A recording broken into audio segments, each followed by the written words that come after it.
মৈশাদী তালতলা বাজার কমিটির উদ্যোগে আলোচনা দোয়া ও ইফতার মাহফিল অনুষ্ঠিত। জাগো চাঁদপুরের একটি ডেস্ক রিপোর্ট।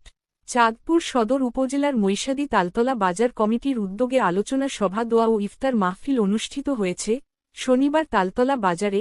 তালতলা বাজার পরিচালনা কমিটির সভাপতি মোহাম্মদ জুয়েল খানের সভাপতিত্বে, সাধারণ সম্পাদক মোহাম্মদ মোজাম্মেল মজুমদারের সঞ্চালনায় অনুষ্ঠানে প্রধান অতিথি হিসেবে বক্তব্য রাখেন মৈশাদী ইউনিয়নের সাবেক চেয়ারম্যান মোহাম্মদ মনিরুজ্জামান মানিক।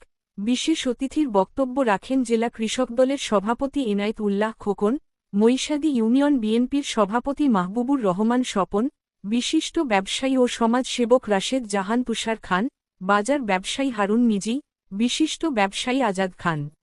অনুষ্ঠানে বাজার পরিচালনা কমিটির কোষাধ্যক্ষ মামুন গাজী, সদস্য মফিজ খান, ফারুক খান, কালাম ব্যাপারী, সমীর বর্মনসহ বাজার ব্যবসায়ী, সমাজসেবক, রাজনৈতিক ব্যক্তিবর্গ উপস্থিত ছিলেন।